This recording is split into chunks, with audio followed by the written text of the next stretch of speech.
வசனத்தை குறித்து சரியான புரிந்து கொள்ளுதலை நாம் பெற்றுக்கொள்ள வேண்டும் என்று சொன்னால், தேவனுடைய வார்த்தையிலே அந்த சத்தியம் எங்கெங்கெல்லாம் போதிக்கப்பட்டிருக்கிறதோ, எங்கெங்கெல்லாம் சொல்லப்பட்டிருக்கிறதோ, அங்கு அந்த எல்லா வசனங்களையும் எடுத்து வைத்து நாம் தியானிக்க வேண்டும்.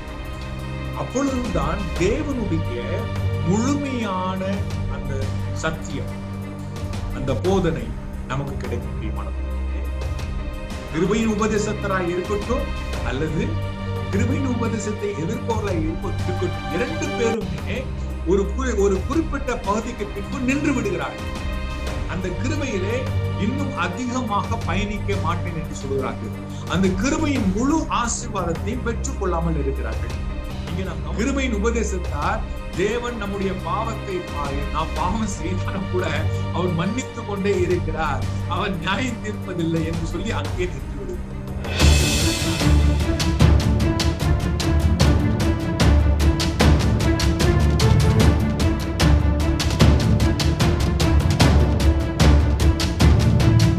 தேவன் தம்முடைய கிருபையின் மகா மேன்மையான ஐஸ்வர்யத்தை நமக்கு விளங்கப்படுவதற்காக காத்து கொண்டிருக்கிறார். அவர் இன்னும் அதிகமாக அதை நம்முடைய வாழ்க்கையிலே வெளிப்படுத்த விரும்புகிறார். ஆனால் நாம் அதற்குள் செல்ல மறுக்கிறோம், அதை அறிந்து கொள்ள மறுக்கிறோம், அதை அனுபவிக்க மறுக்கிறோம். பிரியமானவர்களே, ஹல்லேலூயா.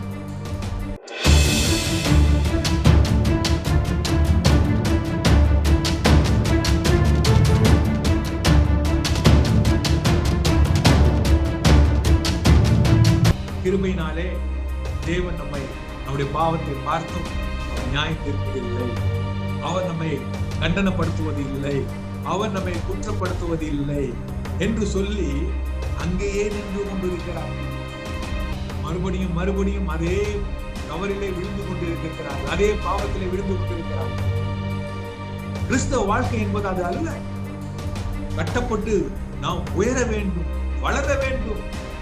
குழந்தையாய் அல்ல, ஒரு வாலிபனாய், வயது மிகுந்த உள்ளவனாய் நாம் வளர வேண்டும், போதிக்கிறவராய் நாம் மாற வேண்டும். அது எப்பொழுது முடியும் என்று சொன்னால், எப்படி முடியும் என்று சொன்னால், எதினால் முடியும் என்று சொன்னால், கிருபையுள்ள வசனத்தினால் முடியும். ஹல்லேலூயா.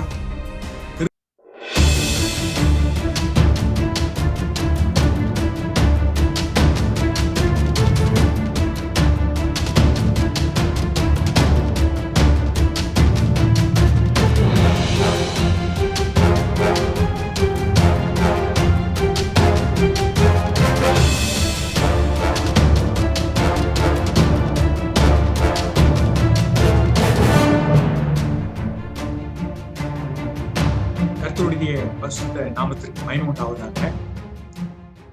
நம்முடைய கர்த்தராகிய இயேசு கிறிஸ்துவின் நாமத்தினாலே உங்களுக்கு கிருபையும் சமாதானமும் உண்டாவதாக, பெருகுவதாக.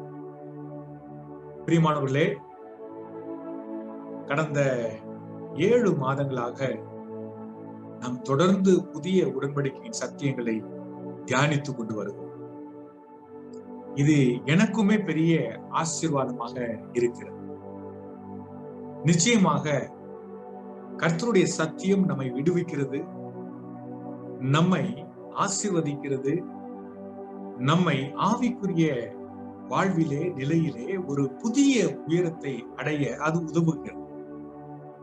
தேவனுடைய வார்த்தை சிருஷ்டிப்பின் வார்த்தை, தேவனுடைய வார்த்தை கனி கொடுத்தலின் வார்த்தையா இருக்கிறது. தேவனுடைய வார்த்தை நம்முடைய வாழ்க்கையிலே கிரியை செய்யும் பொழுது அதனுடைய முழுமையான ஆசீர்வாதங்களை நாம் அனுபவிக்க ஆரம்பிக்கிறோம். பிரியமானவர்களே, சென்ற வாரம் நாம் கிருபையை பற்றி தியானிக்க ஆரம்பித்தோம். இந்த நாட்களிலே கிருபையின் உபதேசம் என்றும் ஹைப்பர் கிரேஸ் என்றும் சொல்லப்படுகிறது. அது மாத்திரமல்ல, இந்த கிருபையின் உபதேசத்தை குறித்து பலவிதமான தவறான கருத்துக்கள் சொல்லப்படுகிறது. அது மாத்திரமல்ல, கிருபையின் உபதேசம் என்று போதிப்பவர்களுக்கு உள்ளும் சில தவறான காரியங்கள் காணப்படுகிறது. ஆகையினாலே இப்படிப்பட்ட சூழ்நிலையிலே நாம் என்ன செய்ய வேண்டும் என்று சொன்னால், நிச்சயமாக நாம் தேவனுடைய வசனத்திற்கு நேராகத்தான் நம்முடைய கண்களை திருப்ப வேண்டும். எந்த ஒரு சத்தியத்தை குறித்தும் ஒரு முழுமையான அறிவை நாம் அடைய வேண்டும் என்று சொன்னால் நாம் தேவனுடைய வார்த்தைக்கு தான் செல்ல வேண்டும்.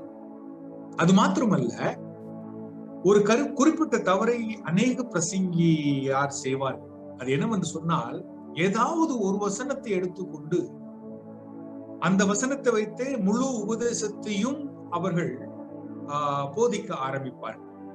ஆனால் ஒரு சத்தியத்தை குறித்து சரியான புரிந்து கொள்ளுதலை நாம் பெற்றுக்கொள்ள வேண்டும் என்று சொன்னால், தேவனுடைய வார்த்தையிலே அந்த சத்தியம் எங்கெங்கெல்லாம் போதிக்கப்பட்டிருக்கிறதோ, எங்கெங்கெல்லாம் சொல்லப்பட்டிருக்கிறதோ, அங்கு அந்த எல்லா வசனங்களையும் எடுத்து வைத்து நாம் தியானிக்க வேண்டும்.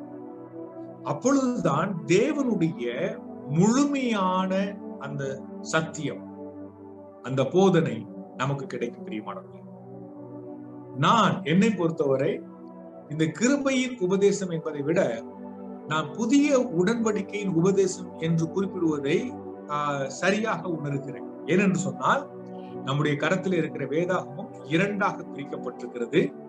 தமிழிலே பழைய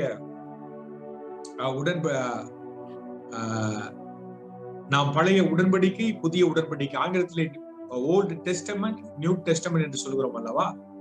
தமிழிலே பழைய ஏற்பாடு, புதிய ஏற்பாடு என்று சொல்கிறோம் அல்லவா? அது உண்மையில் நாம் பார்ப்போம் என்று சொன்னால், கிரேக்க மொழியிலே பழைய உடன்படிக்கை, புதிய உடன்படிக்கை என்று குறிக்கப்பட்டிருக்கு. அப்படியானால் இயேசு கிறிஸ்து வந்த பொழுது இந்த ஒப்பந்தம் மாற்றப்படுகிறது, உடன்படிக்கை மாற்றப்படுகிறது, ஒரு புதிய உடன்படிக்கை ஸ்தாபிக்கப்படுகிறது. கிருபையும் அந்த புதிய உடன்படிக்கைக்கு கீழாய்த்தான் வருகிறது. தேவன் தம்முடைய மக்களோடு கூட இருக்கிற அந்த ஒப்பந்தத்தை, ஏற்பாட்டை, அந்த உடன்படிக்கையை மாற்றம் செய்யும் பொழுது அந்த மாற்றத்துக்கு கீழாகத்தான் கிருபையும் வருகிறது. ஆகையினாலே நான் கிருபையின் உபதேசம் என்று சொல்வதை விட நான் புதிய உடன்படிக்கையின் சத்தியங்கள் என்று சொல்வதை சரியாக கருதுகிறேன். அதே வேளையில இந்த கிருபை என்கிற காரியம் என்னால் என்ன என்று சொல்லி நாம் ஒரு முழுமையான அறிவை பெற்றுக்கொள்ள வேண்டும். சென்ற வாரத்திலே நாம் பார்த்தோம், கிருபை என்றால் என்ன, அது நமக்கு எப்படி கிடைக்கிறது, எதனாலே கிடைக்கிறது.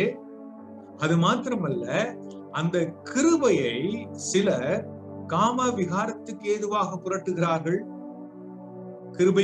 கிருபையின் உபதேசத்திற்குள் இருப்பவர்கள் அது சரியான போதனை இல்லை என்று நாம் பார்த்தோம். அதே வேளையில நாம் இதையும் இன்னொரு காரியத்தை பார்த்தோம். என்னவென்று சொன்னால், கிருபையையும் நியாயப்பிரமாணத்தையும் நாம் ஒன்றாக வைத்துக் கொள்ள முடியாது. நியாயப்பிரமாணத்தை எடுத்தால் கிருபையை விட வேண்டும், கிருபையை எடுத்தால் நியாயப்பிரமாணத்தை விட வேண்டும் என்றெல்லாம் நாம் பார்த்தோம்.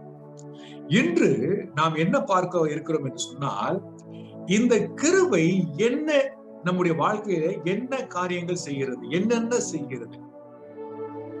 பொதுவாக இந்த கிருபை பற்றி பேசுகிறவர்கள், கிருபையின் சத்தியத்தை பற்றி பேசுகிறவர்கள், கிருபையின் உபதேசம் என்று சொல்லுகிறவர்கள் அதிகமாக சொல்லுவது என்னவென்று சொன்னால், கிருபை நம்முடைய பாவங்களை எல்லாவற்றையும் மன்னிக்கிறது, நம்முடைய தப்பிதங்கள் எல்லாவற்றையும் மன்னிக்கிறது, நம்மை அது குற்றப்படுத்துவதில்லை, அது நம்மை நியாயம் திருப்பதில்லை என்று இதை மாத்திரம்தான் அதிகமாக பேசிக்கொண்டு இருக்கிறார். அது உண்மைதான். கிருபை நிச்சயமாக நமக்கு பாவ மன்னிப்பை தந்திருக்கிறது, நம்மை நியாயம் திருப்பதில்லை, நமக்கு இவ்விதமான ஒரு குற்ற உணர்விலிருந்து நமக்கு விடுதலை தருகிறது. இது உண்மைதான். ஆனால் தேவனுடைய கிருபை என்பது அது மாத்திரம் அல்ல. இதைத்தான் நான் சொல்ல விரும்புகிறேன். கிருபைக்குள்ளே அது இருக்கிறது, ஆனால் அது மாத்திரம் கிருபை அல்ல. ஒரு தேவனுடைய பிள்ளையின் வாழ்க்கையில, ஒரு விசுவாசியினுடைய வாழ்க்கையிலே கிருபை என்னவெல்லாம் செய்கிறது என்பதை நாம் தெரிந்து கொள்ள வேண்டும். அப்பொழுதுதான் அந்த கிருபையின் பரிபூர்ண ஆசீர்வாதத்தை நாம் பெற்றுக்கொள்வோம். இப்பொழுது நாம் அந்த கிருபையினுடைய ஒரு குறிப்பிட்ட பங்கு மாத்திரம் நாம் பெற்றுக்கொள்கிறோம். அந்த கிருபையின் ஆசீர்வாதத்தினுடைய ஒரு பகுதியைத்தான் நாம் அதிகமாக பெற்றுக்கொள்கிறோம். ஆனால் தேவனுடைய பார்வையிலே, தேவனுடைய ஏற்பாட்டிலே கிருபை ஒரு தேவனுடைய பிள்ளையினுடைய வாழ்க்கையில என்னெல்லாம் செய்கிறது என்பதை குறித்து நாம் பார்க்க இருக்கிறோம். முதலாவதாக நாம் ரட்சிப்பிலிருந்து ஆரம்பிப்போமே. எபேசியர்கள் எழுதின நிருபம் 2ஆம் அதிகாரம் 5 to 7 வசனங்கள். எபேசியர்களின் நிருபம் 2ஆம் அதிகாரம் 5-7 வசனங்கள் அங்க எழுதப்பட்டிருக்கிறது. அக்கிரமங்களில் மரித்தவர்களாய் இருந்த நம்மை கிறிஸ்துவுடனே கூட உயிர்ப்பித்தார், கிருபையினாலே ரட்சிக்கப்பட்டீர்கள். இது நாம் எல்லோருக்கும் தெரிந்தது. ரட்சிப்பே கிருபையினால் தான். இது நமக்கு எல்லோருக்கும் தெரிந்தது. ஆகையினாலே இதை பற்றி நான் அதிகமாக சொல்ல விரும்பவில்லை. பாவ மன்னிப்பாகிய ரட்சிப்பு, மறுபிறப்பை பெறுகிற அந்த ரட்சிப்பு, தேவனுடைய பிள்ளை ஆகிற அந்த ரட்சிப்பு, இயேசு கிறிஸ்துவை நாம் நம்முடைய வாழ்க்கையின் ஒரு குறிப்பிட்ட சமயத்துல நம்முடைய வாழ்வின் இரட்சகராக, நம்முடைய வாழ்வின் ஆண்டவராக, கர்த்தராக ஏற்றுக்கொள்கிறோம். அப்பொழுது நாம் ரட்சிக்கப்படுகிறோம். அது நம்முடைய முயற்சியினால் அல்ல, நம்முடைய செயல்களினால் அல்ல, நம் நிமித்தமாய் அல்ல. கர்த்தராகிய இயேசு கிறிஸ்து சிலுவையிலே செய்து முடித்த நிமித்தமாகத்தான் நாம் ரட்சிப்பை அடைகிறோம். அல்லேலூயா. நான் இதை குறித்து அதிகமாக சொல்ல போவதில்லை, ஏனென்றால் உங்கள் எல்லோருக்கும் இதை குறித்து அதிகமாக தெரியும். ஆனால் இதற்கு அப்புறம் இங்கே கிருபையின் உபதேசத்தாரும் தவறு செய்கிறார்கள், கிருபையின் உபதேசத்தை எதிர்க்கிறவர்களும் தவறு செய்கிறார்கள். முதலாவது, கிருபையின் உபதேசத்தை எதிர்க்கிறவர்கள் எப்படி தவறு செய்கிறார்கள் என்று சொன்னால், அவர்கள் இது நிச்சயமாக ஏற்றுக்கொள்வார்கள். என்னவென்றால், நாம் கிருபையினால் தான் ரட்சிக்கப்படுகிறோம், கிருபையினால் தான் நமக்கு புதிய பிறப்பு கிடைக்கிறது என்பதை அவர்கள் நன்றாக ஏற்றுக்கொள்வார்கள். ஆனால் அதற்கு பிறகு அந்த நியாயப்பிரமாணத்தின் கோட்பாடை கொண்டு வந்து வாழ்க்கையிலே ஆசீர்வாதமாக இருக்கட்டும், சுகமாய் இருக்கட்டும், பரிசுத்தமாய் இருக்கட்டும், நீதியாய் இருக்கட்டும், ஆசீர்வாதங்களாய் இருக்கட்டும், எல்லாவற்றையும் தங்களுடைய முயற்சியினாலே, தங்களுடைய சுய முயற்சியினாலே, செயல்களினாலே பெறுவதற்கு அவர்கள் எத்தனிக்கிறார்கள். இதுதான் நியாயப்பிரமாணத்தின் கோட்பாடு. நியாயப்பிரமாணம் என்றால் அங்கே சொல்லப்பட்டிருக்கிற கட்டளைகள் மாத்திரமல்ல. அந்த நியாயப்பிரமாணம் என்னவென்றால், மனிதன் தன்னுடைய முயற்சியின் மூலமாய் ஆண்டவரிடத்திலிருந்து ஏதாவது ஒன்றை பெற்றுக்கொள்ள அவன் எத்தனிப்பது, முயற்சி செய்வது. இதுதான் நியாயப்பிரமாணம். ரட்சிப்பு கிருபையின் உபதேசத்தை எதிர்ப்பவர்களும் ரட்சிப்பு கிருபையினால் தான் என்பதை ஏற்றுக்கொள்கிறார்கள், முழுமையாக ஏற்றுக்கொள்கிறார்கள், முழு மனதோடு கூட ஏற்றுக்கொள்கிறார்கள். ஆனால் கிருபையால் ரட்சிப்பை பெற்றுக்கொண்ட பிறகு அதற்கு அப்புறம் அந்த விசுவாச வாழ்க்கையை, அந்த ஆவிக்குரிய வாழ்க்கையை தங்களுடைய முயற்சியினாலே செய்ய ஆரம்பிக்கிறார்கள். இது அவர்கள் செய்கிற தவறு. சரி, கிருபையின் உபதேசத்தார் இந்த காரியத்தில் என்ன தவறு செய்கிறார் என்று சொன்னால், அவர்களும் இந்த காரியத்தை ஏற்றுக்கொள்கிறார்கள். அதற்கு அப்புறம் அவர்கள் பிரதானமாய் சொல்லுகிற ஒரே காரியம் என்னவென்று சொன்னால், தேவன் உன்னுடைய பாவத்தை பார்த்தும் அவனை தண்டிக்க போவதில்லை, உன்மேல் அவர் மனதுருக்கமாய் இருக்கிறார், உன்மேல் அவர் கிருபையாய் இருக்கிறார், நீ தவறு செய்தால் கூட உன்னை அவர் நேசிக்கிறார் என்கிற இந்த ஒரு காரியத்தை தான் அதிகமாய் சொல்லுகிறார்கள். அங்கே நின்று விடுகிறார்கள். அந்த கிருபை, வெளிப்பட்ட கிருபை நமக்கு தருகிற மற்ற ஆசீர்வாதங்களை குறித்து அவர்கள் அறிந்து கொள்ள முயற்சிப்பதும் இல்லை, அறிந்து கொள்வதும் இல்லை, அதை அனுபவமாக்குவதும் இல்லை.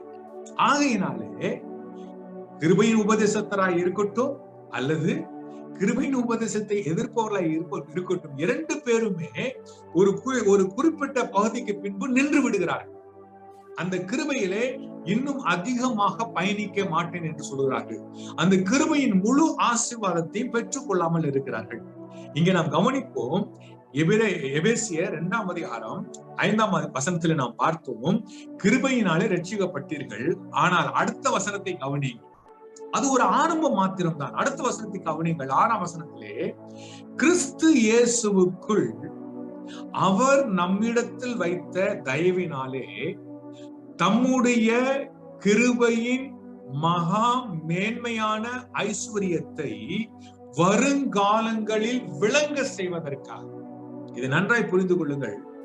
அப்போஸ்தலனாகிய பவுல் என்ன சொல்கிறார் என்று சொன்னால், நீங்கள் கிருபையினால் உங்களுடைய ஆவிக்குரிய வாழ்க்கையை ஆரம்பித்தீர்கள். அது ஒரு ஆரம்பம் தான், பயணத்தின் ஒரு முதல் படிதான். ஆனால் இதற்கு அப்புறம், இந்த ரட்சிப்புக்கு அப்புறம், ரட்சிக்கப்படுவதே கிருபையினுடைய பெரிய ஒரு தயவு, பெரிய ஒரு ஆசீர்வாதம். ஆனால் அது முடிவு அல்ல. அது முடிவு அல்ல. வருங்காலங்களிலே எந்த கிருபையினால் ரட்சிக்கப்பட்டீர்களோ அந்த கிருபையிலே இன்னும் இருக்கக்கூடிய ஐஸ்வர்யத்தை, ஹல்லேலூயா, கிருபை என்பது ரட்சிப்பு மாத்திரமல்ல, அதற்குள்ள பெரிய ஒரு ஐஸ்வர்யம் இருக்கிறது. அந்த மகா மேன்மையான ஐஸ்வர்யம், வெறும் ஐஸ்வர்யம் அல்ல, கிருபையின் மகா மேன்மையான ஐஸ்வர்யத்தை வருங்காலங்களிலே விளங்க செய்வதற்காக. அப்படி என்றால் என்ன அர்த்தம்? ரட்சிக்கப்பட்ட பிறகு தேவன் நம்முடைய வாழ்க்கையிலே அந்த கிருபையின் பல மேன்மையான காரியங்களை இன்னும் அவர் வெளிப்படுத்த விரும்புகிறார். அல்லேலூயா சொல்வோமா? ஆமென், அல்லேலூயா. இங்குதான் நாம் தவறுகிறோம். ஆண்டவருடைய கிருபை என்பது ஒரு சாதாரண கிருபை அல்ல, அது ஒரு ஐஸ்வர்யம் உள்ளது. அது சாதாரண ஐஸ்வர்யம் உள்ளது அல்ல, மகா மேன்மையான ஐஸ்வர்யம் உள்ளது. அது அளவிட முடியாதது. அதற்குள்ளே பல காரியங்கள் இருக்கிறது, பல ஆசீர்வாதங்கள் இருக்கிறது. ஆனால் பொதுவாக விசுவாசிகள் ஒரு குறிப்பிட்ட பகுதியிலே நின்று விடுகிறார்கள். கிருபையின் உபதேசத்தால் ரட்சிப்பிலே நின்று விடுகிறார்கள். கிருபையின் உபதேசத்தை எதிர்ப்பவர்கள் ரட்சிப்பிலே நின்று விடுகிறார்கள். கிருபையின் உபதேசத்தால் தேவன் நம்முடைய பாவத்தை, நாம் பாவம் செய்தாலும் கூட அவர் மன்னித்து கொண்டே இருக்கிறார், அவர் நியாயம் தீர்ப்பதில்லை என்று சொல்லி அங்கே நின்று விடுகிறார். ஆனால் நாம் என்ன செய்கிறோம் என்று சொன்னால், தேவன் தம்முடைய கிருபையின் மகா மேன்மையான ஐஸ்வர்யத்தை நமக்கு விளங்கப்படுவதற்காக காத்து கொண்டிருக்கிறார். அவர் இன்னும் அதிகமாக அதை நம்முடைய வாழ்க்கையிலே வெளிப்படுத்த விரும்புகிறார். ஆனால் நாம் அதற்குள் செல்ல மறுக்கிறோம், அதை அறிந்து கொள்ள மறுக்கிறோம், அதை அனுபவிக்க மறுக்கிறோம். பிரியமானவர்களே, அல்லேலூயா. இன்று அந்த கிருபையின் மகா மேன்மையான ஐஸ்வர்யத்தினாலே ஒரு விசுவாசியின் வாழ்க்கையிலே ரட்சிப்பை தவிர இன்னும் என்னென்ன காரியங்கள் நடக்கும், இன்னும் என்னென்ன காரியங்கள் இந்த கிருபை செய்யும் என்பதை நாம் பார்க்க இருக்கிறோம். அடுத்த வசனத்தை நாம் பார்ப்போம். கிருபை என்ன செய்கிறது ரட்சிப்பிற்கு அடுத்ததாக? அப்போஸ்தலர் நடபடியின் புத்தகம் 20ஆம் அதிகாரம் 32ஆம் வசனம். அப்போஸ்தலர் நடபடியின் புத்தகம் 20ஆம் அதிகாரம் 32ஆம் வசனம். அங்க என்ன சொல்லப்பட்டிருக்கிறது? இப்பொழுதும் சகோதரரே, நீங்கள் பக்தி விருத்தி அடையவும். இந்த பக்தி விருத்தி என்பது தமிழில சொல்லப்பட்டிருக்கிற ஒரு வார்த்தை. இது சில நேரத்திலே சரியாக தெளிவாக புரிந்து கொள்ள கடினமாக இருக்கிறது. இந்த பக்தி விருத்தி என்றால் மூல மொழியிலே அதனுடைய அர்த்தம் என்னவென்று சொன்னால், அது நாம் இன்னும் கட்டப்பட, எப்படி ஒரு கட்டடம் கட்டப்பட்டு உயர்ந்து கொண்டே இருக்கிறது, அதை போல கட்டப்பட்டு கொண்டிருக்க, ஆவிக்குரிய வாழ்க்கையிலே கட்டப்பட்டு எழும்பி கொண்டிருக்க, உயர்ந்து கொண்டிருக்க. ஆங்கிலத்திலே பில்ட் அப் என்று சொல்லுவார்கள். நீங்கள் பக்தி விருத்தி அடையவும் பரிசுத்தமாக்கப்பட்ட அனைவருக்குள்ளும் உங்களுக்கு சுதந்திரத்தை கொடுக்கவும் வல்லவராயிருக்கிற தேவனுக்கும், அடுத்ததாக அவருடைய கிருபையுள்ள வசனத்துக்கும் உங்களை ஒப்பு கொடுக்கிறேன். அல்லேலூயா. கிருபை என்ன செய்கிறது? கிருபையின் வசனம் என்ன செய்கிறது? நம்மை கட்டி எழுப்புகிறது. அல்லேலூயா. ஆவிக்குரிய வாழ்க்கையிலே நம்மை கட்டி எழுப்புகிறது, நம்மை வளர செய்கிறது. அப்போஸ்தலனாகிய பவுல் கொரிந்து சபைக்கு எழுதினான் அல்லவா? நீங்கள் இன்னும் குழந்தைகளாக இருக்கிறீர்கள், நீங்கள் இன்னும் வளர்ச்சி அடையவில்லை. எபிரேயர் நிருபத்திலே சொல்லப்பட்டிருக்கிறது அல்லவா? காலத்தை பார்த்தால் நீங்கள் போதகராய் இருக்க வேண்டும், ஆனால் இன்னும் நீங்கள் பாலை உண்கிறவர்களாக இருக்கிறீர்கள். ஏன்? அவர்கள் கட்டப்பட்டு வளரவில்லை. பிரியமானவர்களே, இங்க நான் இன்னொரு காரியத்தை நான் சொல்ல வேண்டும். பொதுவாக இந்த கிருபையை கிருபையின் கிருபையின் போதகத்தை எதிர்ப்பவர்கள் அவர்கள் என்ன நினைக்கிறார்கள் என்று சொன்னால், அவர்கள் மிகவும் கடினமாக போதிக்கப்படுகிற தேவனுடைய வசனங்கள், சத்தம் போட்டு திட்டி நியாயத்தீர்ப்பை சொல்லி பயமுறுத்தி சொல்லப்படுகிற வார்த்தைகள் தான் விசுவாசிகளை கட்டி எழுப்பும் என்று நினைக்கிறார்கள். ஆனால் இங்கே என்ன சொல்லப்பட்டிருக்கிறது? கிருபையுள்ள வசனம் தான் நம்மை பக்தி விருத்தி அடைய, அதாவது நம்மை கட்டி எழுப்ப செய்கிறது. அது மாத்திரமல்ல, நமக்கு சுதந்திரத்தை கொடுக்கிறது. ஹல்லேலூயா. பிரியமானவர்களே, இதை தவிர சில கிருபையின் உபதேசத்தில் இருப்பவரும் செய்கிறார். கிருபையினாலே தேவன் நம்முடைய பாவத்தை பார்த்தும் அவர் நியாயம் தீர்ப்பதில்லை, அவர் நம்மை கண்டனப்படுத்துவது இல்லை, அவர் நம்மை குற்றப்படுத்துவது இல்லை என்று சொல்லி அங்கேயே நின்று கொண்டிருக்கிறார். மறுபடியும் மறுபடியும் அதே தவறிலே விழுந்து கொண்டிருக்கிறார்கள், அதே பாவத்திலே விழுந்து கொண்டிருக்கிறார்கள். கிறிஸ்தவ வாழ்க்கை என்பது அது அல்ல. கட்டப்பட்டு நாம் உயர வேண்டும், வளர வேண்டும். குழந்தையாய் அல்ல, ஒரு வாலிபனாய், வயது மிகுந்த உள்ளவனாய் நாம் வளர வேண்டும். போதிக்கிறவராய் நாம் மாற வேண்டும். அது எப்பொழுது முடியும் என்று சொன்னால், எப்படி முடியும் என்று சொன்னால், எதினால் முடியும் என்று சொன்னால், கிருபையுள்ள வசனத்தினால் முடியும். அல்லேலூயா. கிருபையின் போதகத்தை நாங்கள் பின்பற்றுகிறோம் என்று சொல்லுகிறவர்கள் முக்கியமாக நீங்கள் கவனிக்க வேண்டும். நீங்கள் உண்மையாகவே கிருபையை தெரிந்து கொண்டீர்கள் என்று சொன்னால், ஒரு குழந்தையை போல, ஒரு ஆவிக்குரிய குழந்தையை போல, ஒரு தவறை செய்துவிட்டு ஆண்டவர் என்னை மன்னித்து விடுவார் என்று சொல்லி இருப்பது அல்ல. ஆண்டவர் என்னை ஆசீர்வாதம் தருவார் என்று இருந்து கொண்டு இருப்பதல்ல. ஆவிக்குரிய வாழ்க்கையிலே கட்டி எழுப்பப்பட வேண்டும். ஆவிக்குரிய வாழ்க்கையிலே நாம் வளர வேண்டும், நாம் முதிர்ச்சி அடைய வேண்டும், மற்றவர்களுக்கு போதிப்பவர்களாக மாற வேண்டும், மற்றவர்களுக்கு கொடுப்பவர்களாக மாற வேண்டும். ஹல்லேலூயா, பிரைஸ் தி லார்ட். இதைத்தான் கிருபை ஒரு மனிதனுடைய வாழ்க்கையிலே செய்கிறது. கிருபையின் மகா மேன்மையான ஐஸ்வர்யம் நமக்கு ரட்சிப்பை மாத்திரம் தருவதல்ல, நம்முடைய ஆவிக்குரிய வாழ்க்கையிலே கட்டி எழுப்புகிறது. பரிசுத்தவான்களுக்கு மத்தியிலே அது ஒரு சுதந்திரத்தை தருகிறது. ஆமென், பிரைஸ் காட். அடுத்ததாக அந்த கிருபை என்ன செய்கிறதுன்னு சொன்னால், ரோமருக்கு எழுதின நிருபம் 6ஆம் அதிகாரம் 14ஆம் வசனம். ரோமர் 6:14. அங்க என்ன எழுதப்பட்டிருக்கிறது? நீங்கள் நியாய பிரமாணத்திற்கு கீழ்ப்பட்டு இராமல் கிருபைக்கு கீழ்ப்பட்டு இருக்கிறபடியினால் பாவம் உங்களை மேற்கொள்ள மாட்டாது. ஆமென். பெரிய ஒரு அல்லேலூயா சொல்லுங்க. இங்கதான் எனக்கு வருத்தமா இருக்கு. ஏன்னு சொன்னா, அந்த கிருபையின் உபதேசத்தார் என்று சொல்லுபவர்கள் நம்முடைய பாவத்தை தேவன் மன்னிக்கிறார், அவர் இரக்கமுள்ளவராய் இருக்கிறார், அவர் நம்ம என்ன செய்தாலும் அவர் நம்மை கண்டிப்பதில்லை, அவர் தண்டிப்பதில்லை என்று சொல்லிக் கொண்டே காலம் கடத்தி கொண்டிருந்தால்,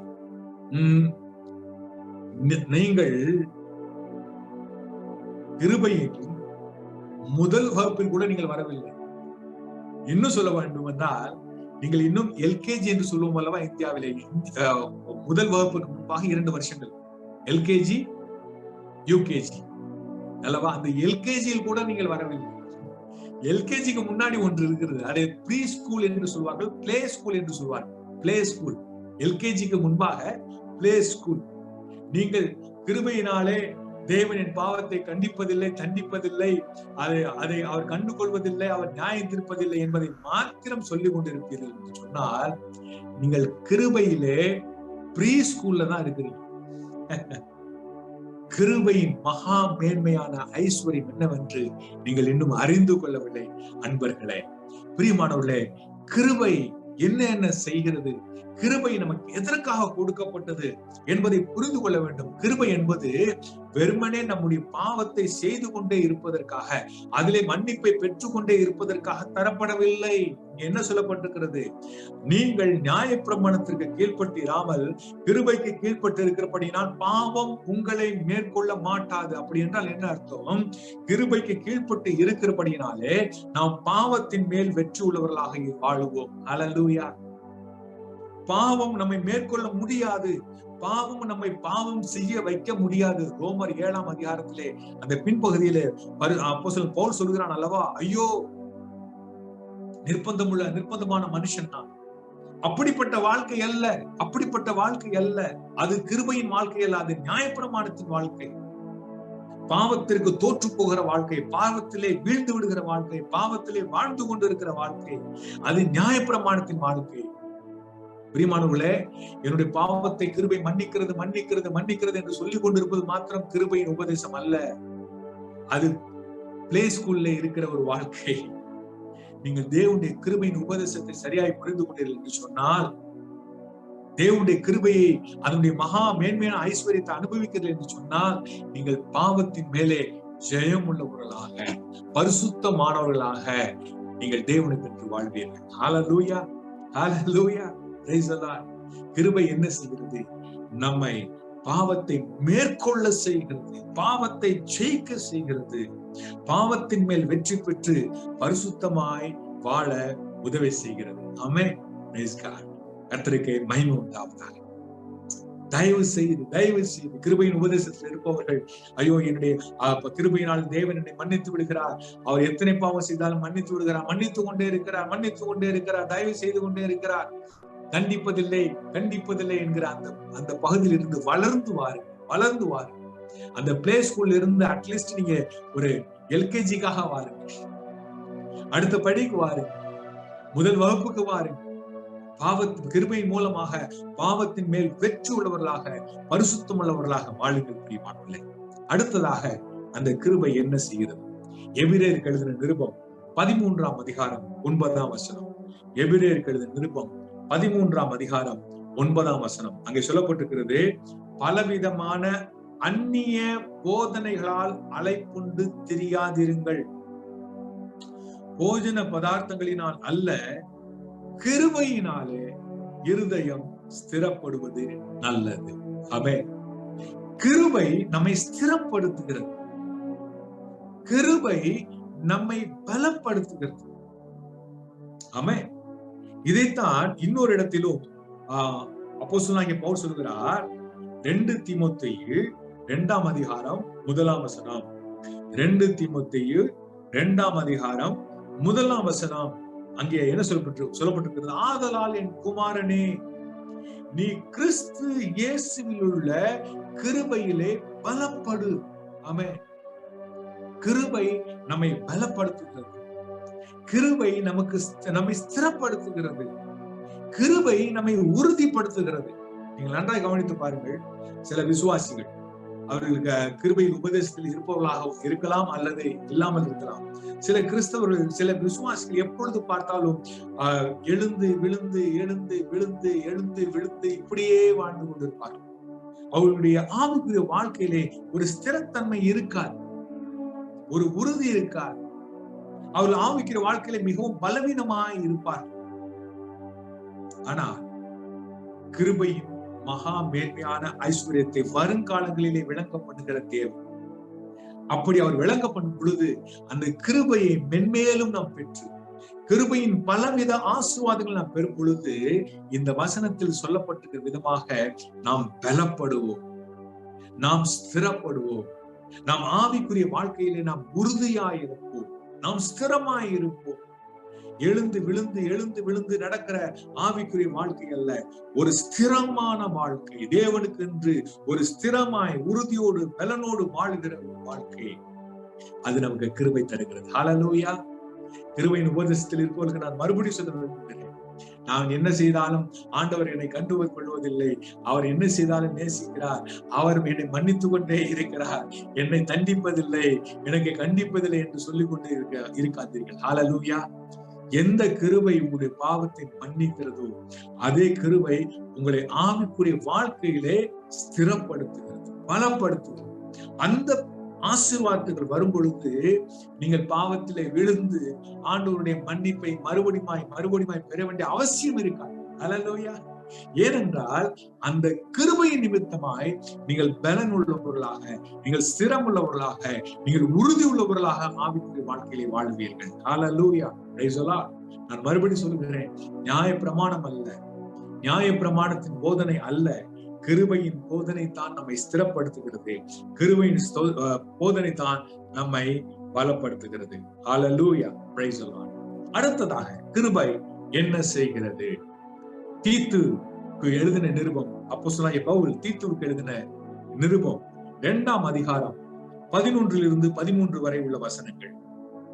தீத்து 2ஆம் அதிகாரம் 11 - 13. அங்கே என்ன எழுதப்பட்டிருக்கிறது? ஏனெனில் எல்லா மனுஷருக்கும் ரட்சிப்பை அளிக்கத்தக்க தேவ கிருபையானது பிரசன்னமாகி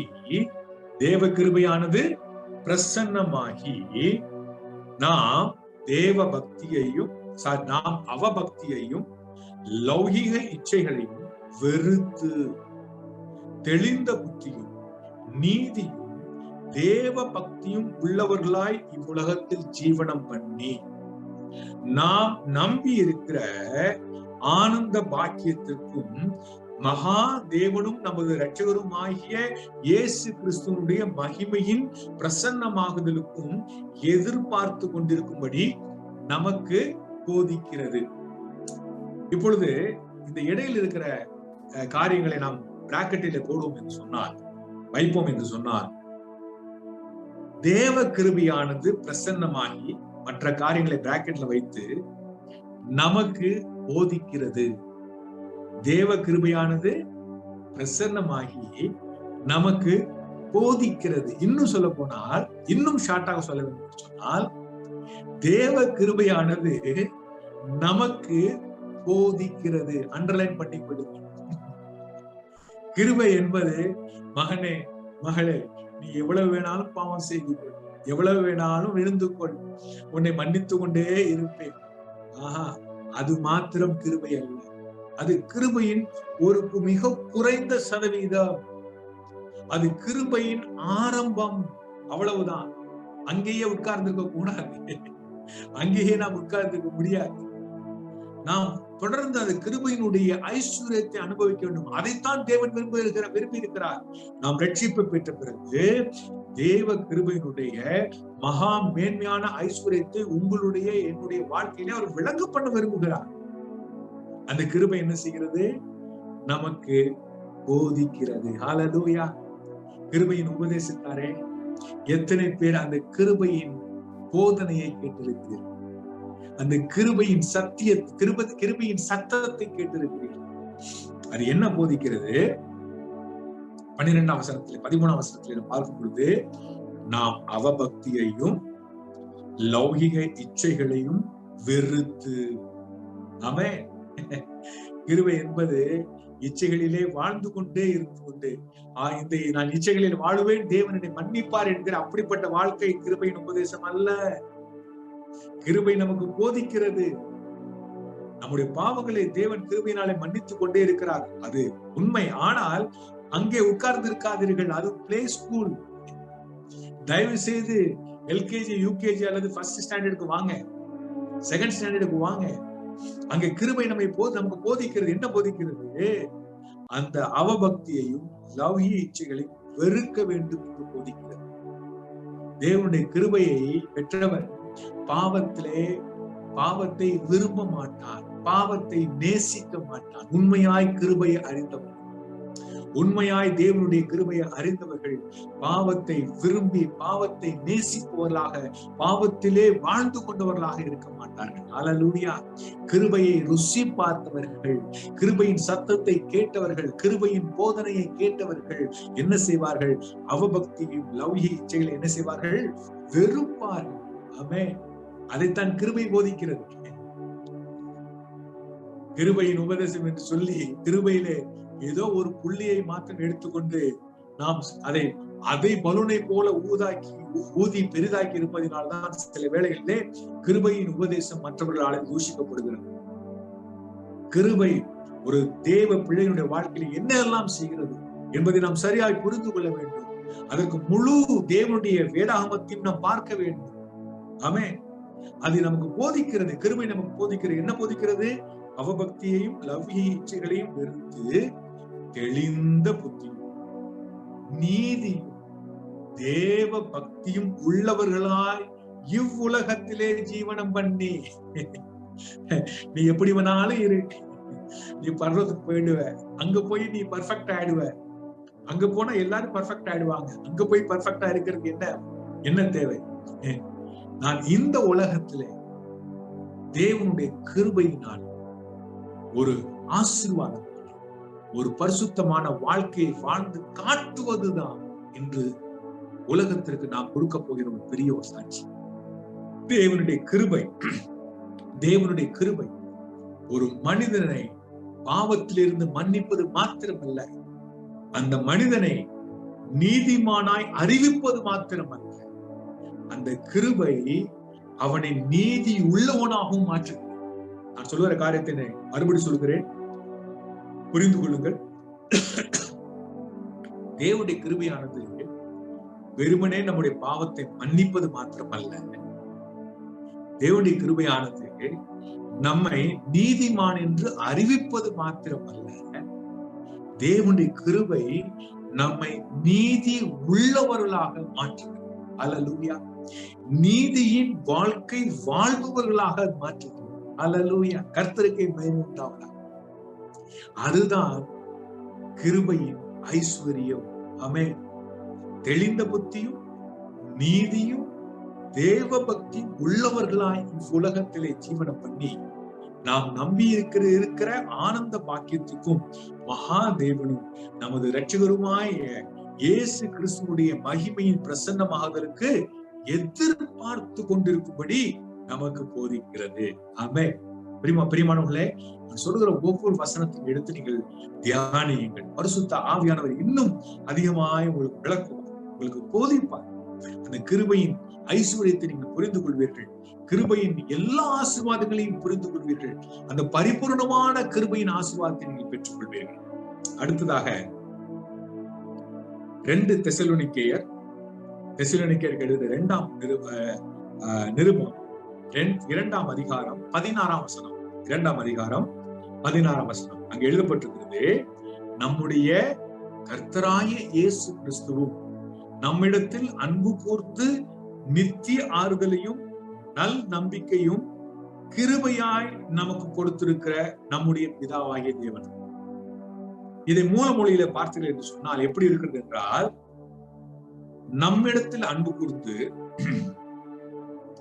நித்திய ஆறுதலையும் நல் நம்பிக்கையையும் கிருபையால், இங்கே கிருபையாய் என்று இருக்கிறது அல்லவா, மூலமொழியிலே கிருபையால் நமக்கு கொடுத்திருக்கிற நம்முடைய பிதாவாகிய தேவன். அப்படி என்றால் ஆறுதலையும் நம்பிக்கையையும் தேவன் கிருபையினால், கிருபையின் மூலமாய் தந்திருக்கிறார். அல்லேலூயா. அப்படி என்றால் கிருபையானது தேவ பிள்ளையுடைய வாழ்க்கையை என்ன செய்கிறது? அவனுக்கு ஆறுதல் தருகிறது, அவனுக்கு நம்பிக்கை தருகிறது. ஆமென். பிரியமானவர்களே, முக்கியமாக இந்த கொரோனா காலத்துல, இதுக்கு முன்பாக பாஸ்டர் பேசிக் கொண்டிருந்தார்கள் அல்லவா, இந்த கொரோனா காலத்தில் கூட, இந்த லாக்டவுன் காலத்துல கூட இந்த கிருபையை அறிந்து கொண்டவர்கள் நம்பிக்கை உள்ளவர்களாக வாழ்வார்கள். அல்லேலூயா. அவர்களுடைய வாழ்க்கையிலே மற்றவர்கள் நம்பிக்கையை காண்பார்கள். பயம் அல்ல, கவலை அல்ல, நம்பிக்கை இருக்கும். ஆமென். இந்த காலத்திலே இந்த நாட்களிலே அநேக போதர்களோ மற்ற விசுவாசிகளிடத்தில் பேசும் பொழுது நான் அவர்களுக்கு நம்பிக்கையை கொடுக்க முடிகிறது. இந்த கொரோனாவை குறித்து நாம் பயப்பட வேண்டாம்.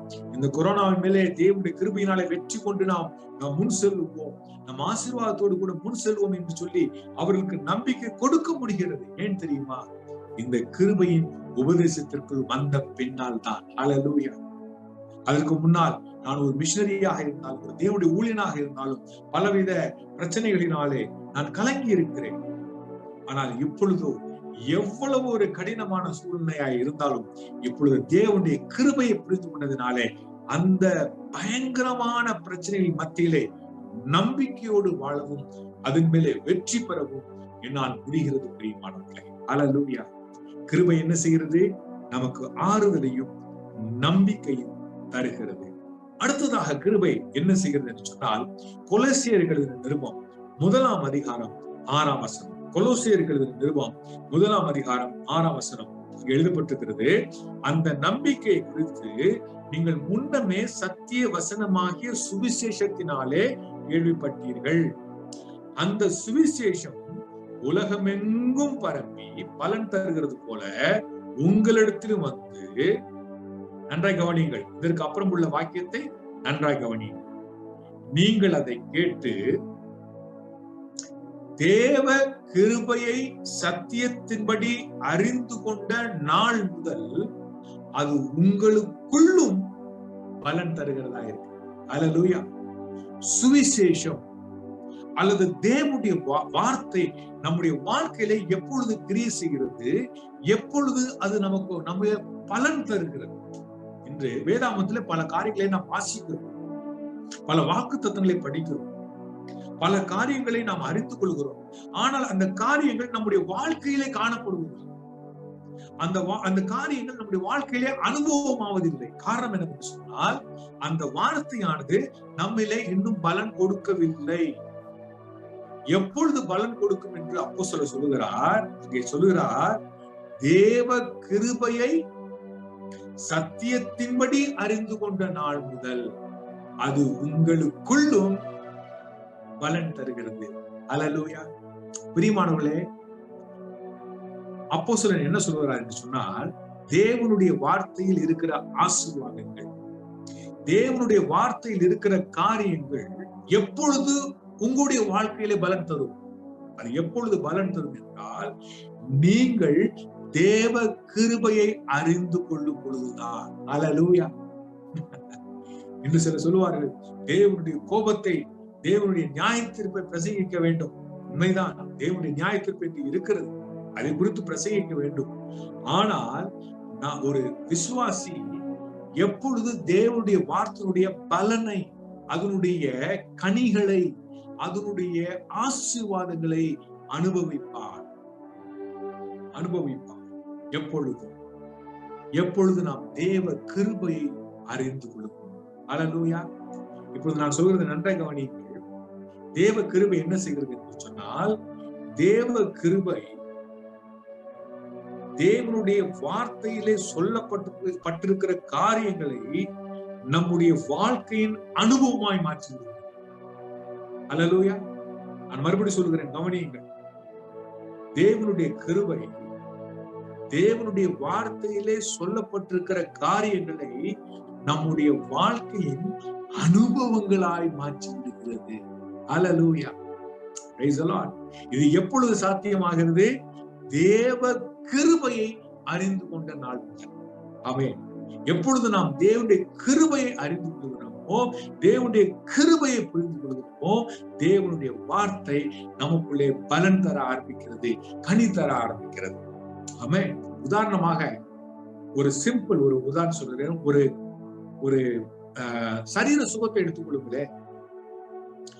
சரீர சுகத்தை ஒரு கிருபையை புரிந்து கொண்ட தேவனுடைய பிள்ளை, கிருபையை புரிந்து கொள்ளாத தேவனுடைய பிள்ளை, இந்த இரண்டு பேரும் எடுத்துக்கொள்ளும்.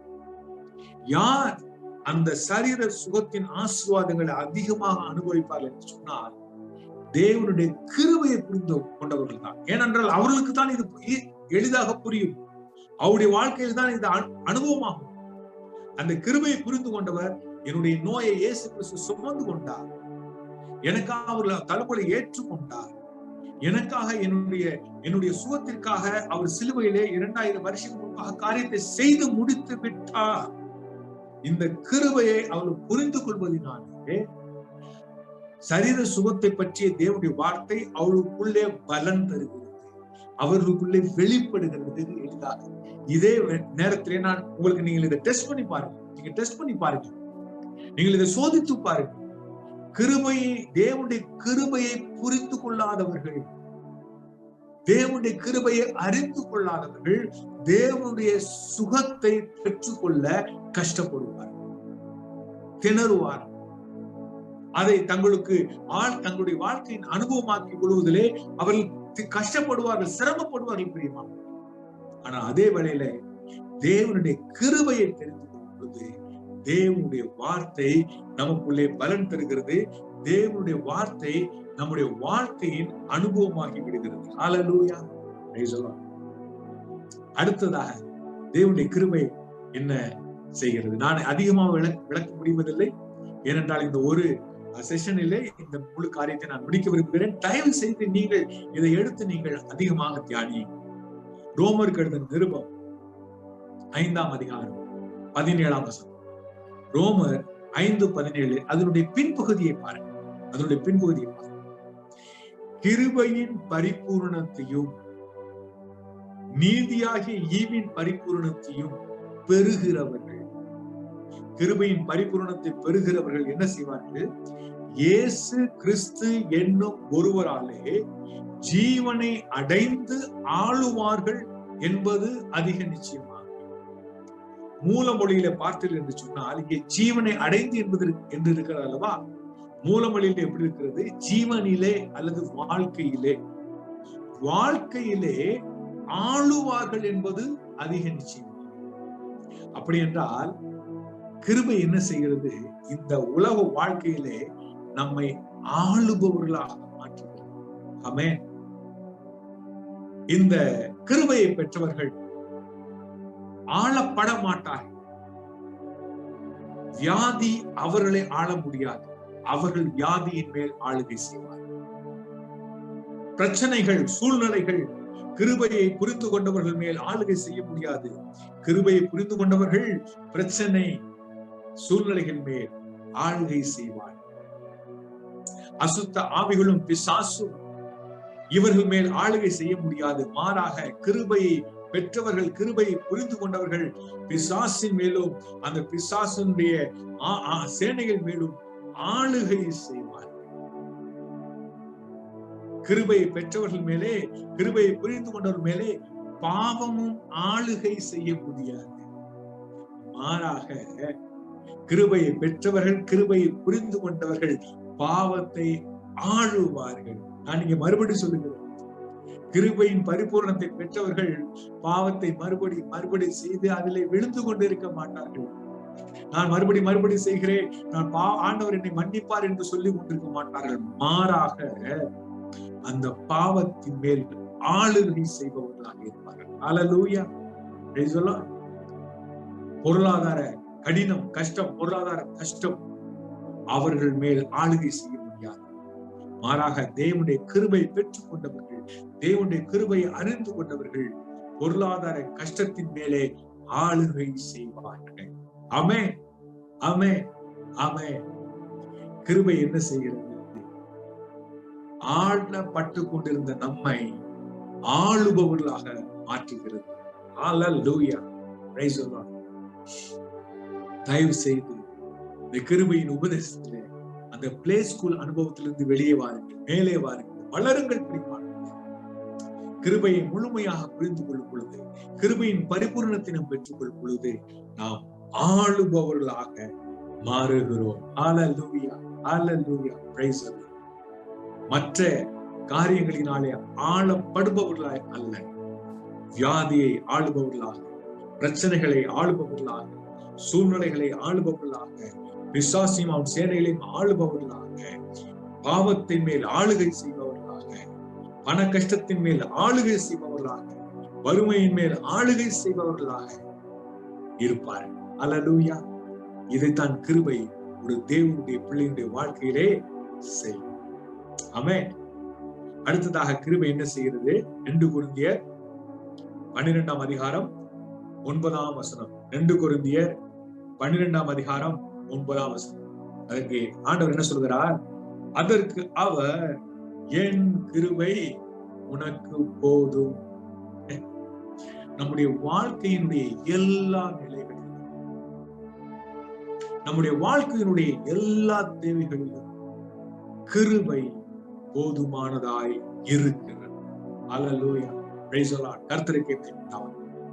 இந்த கிருபையை அனுபவித்த பொழுதுதான் பவுல் சொல்கிறான், என்னை பலப்படுத்துகிற கிறிஸ்துவினாலே எல்லாவற்றையும் செய்ய எனக்கு பலன் உண்டு. அவன் ஒரு விசுவாசிக்கு வாழ முடியாத கடினமான சூழ்நிலை என்று ஒன்று கிடையவே கிடையாது. எதிர்கொள்ள முடியாத சவால் என்று ஒன்று கிடையவே கிடையாது. எப்படிப்பட்ட பிரச்சனையானாலும் சரி, எப்படிப்பட்ட ஒரு எதிர்ப்பானாலும் சரி, எப்படிப்பட்ட ஒரு சூழ்நிலையானாலும் சரி, எப்படிப்பட்ட ஒரு சவாலானாலும் சரி, ஆமென், இந்த கிருபையை புரிந்து கொண்டவர்கள் ஆமென் தைரியமாய் நிற்பார்கள், ஜெயிப்பார்கள். ஏனென்றால் தேவனுடைய கிருபை நமக்கு போதுமானதாய் இருக்கிறது. ஹல்லேலூயா. பிரியமானவர்களே, ஆண்டவருடைய திட்டத்தின் கீழே நான் மிகவும் கடினமான இடத்தில் தான் ஊழியம் செய்து கொண்டு வந்திருக்கிறேன். இதற்கு முன்பு ராஜஸ்தானிலே 15 வருடம் ஊழியம் செய்தேன். கடினமான இடம் ஊழியத்தில். இப்பொழுது நான் ஊழியம் செய்கிற இடம் ஒரு கடினமான இடம் தான். ஆனால் என்னுடைய மனதிலே ஒரு துளி கூட ஒரு கவலையோ ஒரு கலக்கமோ இல்லை. ஆமென். நான் ஒரு நிச்சயத்தோடு இருக்கிறேன், நம்பிக்கையோடு இருக்கிறேன். அது மாத்திரமல்ல, என்னுடைய வாழ்க்கையிலே கண்கூடாக பார்க்கிறேன். இப்படிப்பட்ட ஒரு சூழ்நிலையிலும் நாங்கள் நின்று ஊழியம் செய்து கனிகளை பார்த்து வளர முடிகிறது. ஆமென். ஏனென்றால் தேவன் சொல்லுகிறார், என் கிருபை உனக்கு போதும். உன்னுடைய பிரச்சனை எப்படிப்பட்டதா இருந்தாலும், உன்னுடைய சூழ்நிலை எப்படிப்பட்டதா இருந்தாலும், உன்னுடைய நிலை எப்படிப்பட்டதா இருந்தாலும், என் கிருபை உனக்கு போதும்பா. என்னுடைய கிருபை மாத்திரம் உங்ககிட்ட இருந்துச்சுன்னா நீ அதை எதிர்கொள்ள முடியும், அதிலே நீ நிற்க முடியும், அதை நீ ஜெயிக்க முடியும், அதிலும் நீ வளர முடியும், முன்னேற முடியும். ஹல்லேலூயா, பிரைஸ் தி லார்ட். கர்த்தருக்கே மகிமை. தேவனுடைய கிருபை எல்லா சூழ்நிலையிலும் நமக்கு போதுமானதா இருக்கிறது. ஆகையினாலே ஒரு தேவனுடைய பிள்ளை சொல்லுகிறான், என்னை பலப்படுத்துகிற கிறிஸ்துவினாலே எல்லாவற்றையும் செய்ய எனக்கு பலன் உண்டு. பிரியமானவர்களே, இதை இன்னும் ஒரு பிராக்டிக்கலா சொல்ல வேண்டும் சொன்னார். நீங்க படிக்கிற பிள்ளைங்க சில பாடங்கள் உங்களுக்கு கடினமா இருக்கலாம், ஆனால் தேவனுடைய கிருபை உங்களுக்கு போதுமானதா இருக்குது. மேத்ஸ், கணிதம் உங்களுக்கு கடினமா இருக்கிறதா? தேவனுடைய கிருபை உங்களுக்கு போதுமானதா இருக்கிறது. சயின்ஸ் உங்களுக்கு கடினமா இருக்கிறதா? தேவனுடைய கிருபை உங்களுக்கு போதுமானதா இருக்கு. ஆமென். ஒருவேளை நீங்க வேலை செய்யற இடத்துல சில நேரங்களில மிக கடினமான உங்களுக்கு சேலஞ்சஸ் வரலாம், வேலைகள் வரலாம். பயப்படாதீங்க, தேவனுடைய கிருபை உங்களுக்கு போதுமானதாய் இருக்கிறது. உங்களுடைய வியாபாரத்திலே ஒரு கடினமான ஒரு சூழ்நிலை வரலாம், கலங்க வேண்டாம். தேவனுடைய கிருபை உங்களுக்கு போதுமானதாக இருக்கிறது. ஹல்லேலூயா. உங்களுடைய வாழ்க்கையில என்ன ஒரு சவால் வந்தாலும் தைரியமாய் நீங்கள் எதிர்கொள்ளுங்கள். என்னால் முடியும், என்னால் முடியும் என்று சொல்லி முன்னேறுங்கள். ஏன் என்னால் முடியும்? ஏனென்றால் எனக்கு தேவனுடைய கிருபை கொடுக்கப்பட்டிருக்கிறது, அது போதுமானதா இருக்கிறது. ஹல்லேலூயா, பிரைஸ் தி லார்ட். சோ கிருபை இந்த எல்லா காரியங்களையும் ஒரு தேவனுடைய பிள்ளைகளுடைய வாழ்க்கையிலே செய்யும். இப்பொழுது இந்த தேவனுடைய கிருபையை நாம் எப்படி பயன்படுத்த வேண்டும்? தேவனுடைய கிருபை நமக்கு தரப்பட்டிருக்கிறது, ஆனால் அதை நாம் எப்படி பயன்படுத்துகிறோம் என்பதுதான் முக்கியம். உதாரணமாக, ஒரு நபர் எனக்கு 1 லட்சம் ரூபாய் தருகிறார் என்று வைத்து, 1 லட்சம் ரூபாய் தருகிறார். நான் அந்த 1 லட்சம் ரூபாய் எப்படி பயன்படுத்துகிறேன் என்பதுதான் கவனிக்கப்பட வேண்டிய விஷயம். நான் என்ன செய்யலாம்? 1 லட்சம் ரூபாய் எடுத்துக்கொண்டு போய் 5 ஸ்டார் சாக்லேட்டா வாங்கி சாப்பிட்டு முடிச்சிடலாம். ஆனா அதே வேளையில 1 லட்சம் ரூபாய்க்கு நல்ல ஒரு மதிப்பு உள்ள காரியங்களை வாங்கலாம், அல்லது ஒரு தங்கத்தை வாங்கலாம், அல்லது ஒரு பொருளை வாங்கலாம், அல்லது இன்னொரு இடத்துல இன்வெஸ்ட் பண்ணலாம். அந்த எனக்கு கிடைத்ததை நான் பயன்படுத்துகிறேனா அல்லது வீணாக்குகிறேனா? இதுதான் முக்கியம். இன்று அநேகர் கிருபையை எதற்கு பயன்படுத்துகிறார்கள்? நான் முன்பு சொன்னது போல, என்னுடைய பாவத்தை எல்லாம் ஆண்டவர் மன்னிக்கிறார், அவர் தண்டிப்பதில்லை, அவர் கண்டிப்பதில்லை, அவர் நியாயம் தீர்ப்பதில்லை. இது ஒரு காரியத்திற்கு பயன்படுத்தவா கிருபை? நான் இப்ப சொல்ல போற உதாரணம் பழைய ஏற்பாட்டில் இருந்து, அதுவும் நியாய பிரமாணத்தை தந்தவர் வாழ்க்கையிலிருந்து இந்த உதாரணத்தை வைக்கிறது. தேவனுடைய கிருபையை புரிந்து கொண்ட பொழுது அதை அவன் எப்படி உபயோகித்தான் என்பதை நான் பார்க்க இருக்கிறேன். அதுக்கு முன்பதாக யாத்ராகமம் 33ஆம் அதிகாரம் 13ஆம் வசனம். யாத்ராகமம் 33:13. நீங்க பாருங்க, என்ன ஒரு அருமையான வார்த்தை, மோசேயினுடைய வார்த்தை. அவன் என்ன சொல்கிறான்? உம்முடைய கண்களில் இப்பொழுது எனக்கு கிருபை கிடைத்ததானால், கிருபை கிடைத்ததானால் நான் என்ன செய்ய விரும்புகிறேன்? ஆண்டவரே, உம்முடைய கிருபை எனக்கு கிடைக்கும் என்றால் நான் என்ன செய்வேன்? மோசே என்ன சொல்கிறார் பாருங்கள். எனக்கு கிருபை, உம்முடைய கண்களில் இப்பொழுது எனக்கு கிருபை கிடைத்ததானால் நான் உம்மை அறிவதற்கும், அல்லேலூயா, நான் உம்மை அறிவதற்கும், உம்முடைய கண்களில் எனக்கு கிருபை கிடைப்பதற்கும் உம்முடைய வழியை எனக்கு அறிவியும். ஆமென். மோசே என்ன சொல்கிறான்? ஆண்டவரே, உம்முடைய கிருபை எனக்கு கிடைத்ததானால் நான் இன்னும் உம்மை அதிகமாக அறிய விரும்புகிறேன், உம்முடைய வழியை நான் அதிகமாக அறிய விரும்புகிறேன். அல்லேலூயா. அவன் என்ன சொல்றான்? கிடைத்ததானால். ஏனென்றால் அந்த காலத்துல நியாயப்பிரமாணம் கொடுக்கப்பட்டிருந்தது. ஆண்டவரே, உங்களுடைய தயவு எனக்கு கிடைத்ததானால் நான் இதை செய்ய விரும்புகிறேன். தேவனுக்கு மகிமை உண்டாவதாக, நமக்கு கிருபை கிடைத்திருக்கிறது. அல்லேலூயா. இயேசு கிறிஸ்து மூலமாக பரிபூர்ணமான கிருபை கிடைத்திருக்கிறது. நியாயப்பிரமாணத்தின் காலத்திலே ஒரு மனிதன் கிருபையின் அந்த மகத்துவத்தை உணர்ந்து, ஆண்டவரே, உங்க கிருபை மாத்திரம் எனக்கு கிடைத்ததானால் நான் இன்னும் உண்மை அதிகமாக அறிய விரும்புகிறேன். நான் உங்களுடைய வழியை அதிகமாக அறிய விரும்புகிறேன். இது அல்லவா ஒரு சரியான ஒரு கண்ணோட்டம், இது அல்லவா ஒரு சரியான ஒரு ஆட்டிடியூட். இன்றைக்கு கிருபையின் உபதேசத்தில் இருப்பவர் என்ன சொல்கிறார்கள்? உங்களுடைய கிருபை எனக்கு கிடைத்திருக்கிறது, நான் பாவம் செய்கிறேன், நீர் மன்னிக்கிறேன், நான் மறுபடி பாவம் செய்வேன், நீர் மன்னிப்பீர், நீர் என்னை கண்டிக்க மாட்டீர், நீர் என்னை நியாயம் தீர்க்க மாட்டீர், நான் இப்படியே இருப்பேன். இல்லை, கிடைக்கிற கிருபையை பயன்படுத்த அட்லீஸ்ட் அந்த நியாய பிரமாணத்தை கொடுத்த மோசையின் இடத்தில் இருந்தாவது நாம் கற்றுக்கொள்வோம். உடைய கண்கள் இன்னைக்கு கிருபை கிடைத்ததானால் நான் உம்மை அறிவது. அல்லேலூயா. கிருபையை எப்படி பயன்படுத்துவேன்? ஆகையால் தான் பவுல் சொல்கிறார் 2 கொரிந்தியர் 6ஆம் அதிகாரம் 1ஆம் வசனத்திலே, 2 கொரிந்தியர் 6:1 அவர் சொல்கிறார், தேவனுடைய கிருபையை நீங்கள் விருதாவாக பெறாதபடிக்கு உடன் விளையாட்டலாகிய நாங்கள் உங்களுக்கு புத்தி சொல்லுகிறோம். இன்று நாம் காண்கிற நிலை என்ன? தேவனுடைய கிருபையின் ஐஸ்வர்யத்தை, கிருபையின் உபதேசத்தில் இருப்பவர்கள் அதை வீணாக்கி கொண்டிருக்கிறார்கள், வேஸ்ட் செய்து கொண்டிருக்கிறார்கள், விருதாவாக்கி கொண்டிருக்கிறார்கள். அதை பயன்படுத்த வேண்டிய விதத்திலே அவள் பயன்படுத்தவில்லை. பிரியமானவர்கள், இன்னும் அந்த பிளே ஸ்கூல் லெவல்லே இருந்து கொண்டிருக்கிறார்கள். நான் இதற்கு முன்பாக சொன்னேன் அல்லவா, கிருபை நம்முடைய வாழ்க்கையில என்னெல்லாம் செய்ய முடியும் என்று சொன்னேன் அல்லவா.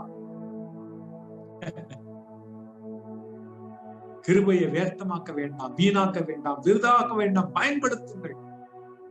பவுல் அப்போஸ்தலன் இன்னொரு இடத்துல சொல்லுகிறான், 1 கொரிந்தியர் 15ஆம் அதிகாரம் 10ஆம் வசனம், 1 கொரிந்தியர் 15:10. அங்கே அவன் சொல்லுகிறான், ஆகிலும் நான் இருக்கிறது தேவ கிருபையினாலே இருக்கிறேன், அவர் எனக்கு அருளிய கிருபை விருதாவாய் இருக்கவில்லை. ஆமென். தேவன் உங்களை கொடுத்து அப்படி சொல்ல முடியுமா? மகனே, மகளே, உனக்கு இவ்வளவு கொடுத்தேனே, 1 லட்சம் ரூபாய் கொடுத்த இடத்துல போய் அந்த 1 லட்சம் ரூபாய்க்கு 5 ஸ்டார் சாக்லேட் வாங்கி சாப்பிட்ட மாதிரி நம்ம வீணாக்கி விட்டோம். அவர் எனக்கு அருளிய கிருபை விருதாவாய் இருக்கவில்லை. அவருடைய கிருபையின் ஐஸ்வர்யத்தை நான் சரியாக பயன்படுத்திக் கொண்டேன். அதனுடைய சகல ஆசீர்வாதங்களையும் நான் பெற்றுக்கொண்டேன், நான் அனுபவிக்கிறேன். எப்படி செய்கிறான் சொன்னால், அவர்கள் எல்லாரிலும் நான் அதிகமாய் பிரயாசப்பட்டேன், ஆகிலும் நான் அல்ல, என்னுடனே இருக்கிற தேவ கிருபையே அப்படி செய்கிறது. தேவ கிருபை நம்மை சோம்பேறியாய் ஆக்குவது அல்ல. அல்லேலூயா.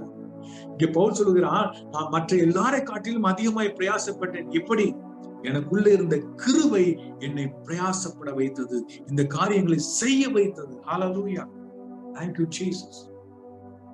தேவனுக்கே மகிமை உண்டாவதாக. இந்த ஒரு காரியத்தை நீங்க புரிந்து கொள்ளுங்கள். இது ஒரு ஆவிக்குரிய கோட்பாடு. ஆண்டவர் சொன்னார் அல்லவா, உன் வாயை விரிவாய் திற, நான் அதை நிரப்புவேன். நாம் எவ்வளவு வாயை திறக்கிறோமோ அவ்வளவு ஆண்டவர் நிரப்புவோம். நாம் கிருபையின் ஒரு பகுதியை மாத்திரம் எடுத்துக்கொண்டு, நான் பாவம் செய்கிறேன், ஆண்டவர் மன்னிக்கிறார், பாவம் செய்வேன், மன்னிப்பார் என்று சொல்லிக்கொண்டு அந்த ஒரு பகுதியை மாத்திரம் எடுத்துக்கொண்டு நாம் இருப்போம் என்று சொன்னார், அவ்வளவுதான்.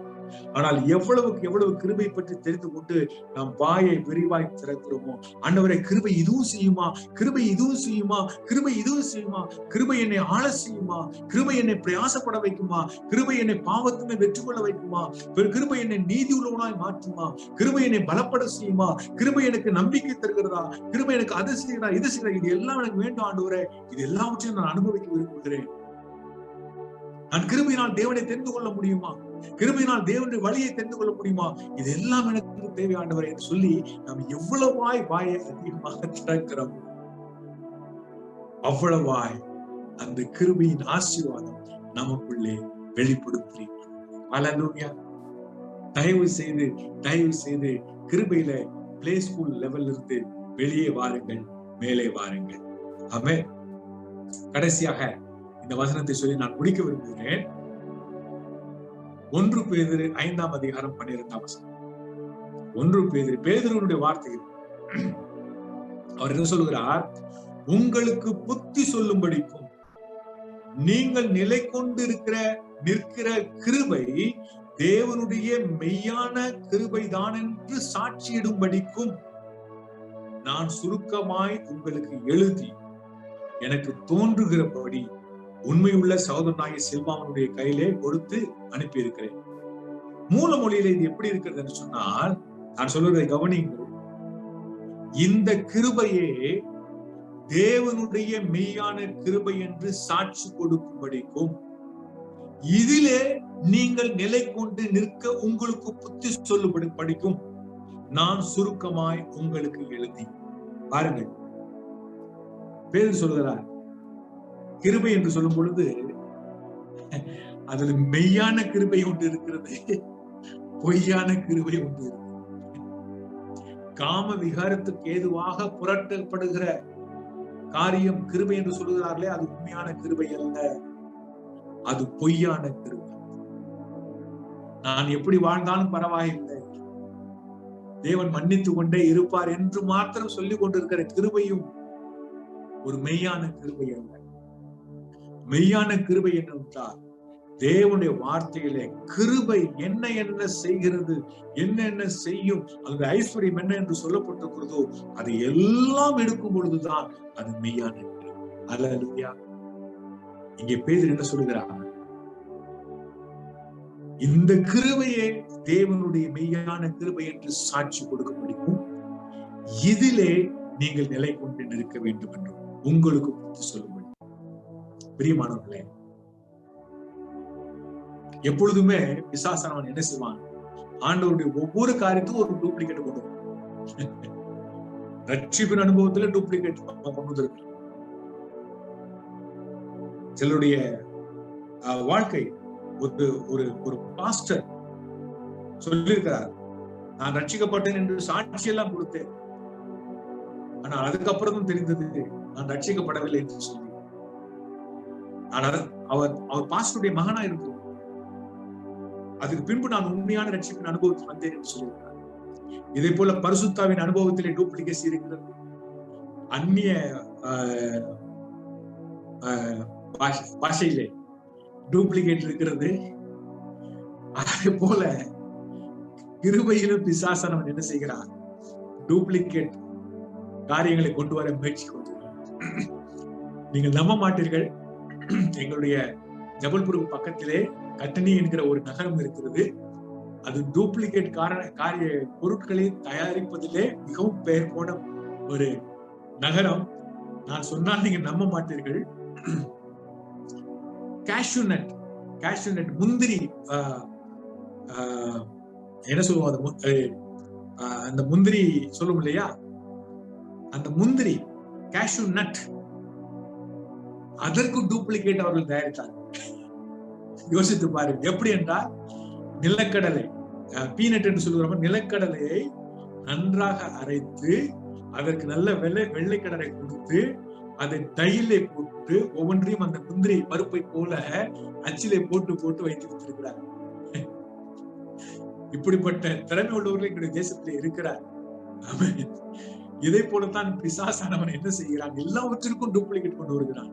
இந்த கிருபைக்கும் டூப்ளிகேட் கொண்டு வருகிறான். பிரியமானவர்களே, நாம் மெய்யான கிருபையை, அந்த கிருபையின் முழுமையை, அதனுடைய பரிபூரணத்தை, அதனுடைய மகா மேன்மையான ஐஸ்வர்யத்தை நாம் தெரிந்து கொள்வோம். அதிலே நிலை நிற்போம். அதன் சகல ஆசீர்வாதங்களை பெற்றுக்கொள்வோம். நாம் மற்றவர்களுக்கு ஆசீர்வாதமாக இருப்போம். தயவு செய்து பிளே ஸ்கூலில் இருந்து மேலே வாருங்கள். கிருபையின் உபதேசத்தாரே, பிளே ஸ்கூலில் இருந்து மேலே வாருங்கள். ஆண்டவர் உங்களுடைய வாழ்க்கையிலே கிருபையின் மகா மேன்மையான ஐஸ்வர்யம் என்னதென்று உங்களுக்கு ஒரு விளக்கம் பண்ண விரும்புகிறார். உங்கள் கண்களை திறவுங்கள், உங்கள் காதுகளை திறவுங்கள். நீங்கள் அவைகளை பெற்றுக் கொள்ளுங்கள், வளருங்கள், கிருபையின் முழுமையை அனுபவியுங்கள். கர்த்தரின் கிருபை உங்களோடு கூட இருக்கிறது. ஆமென், ஆமென். Praise the Lord.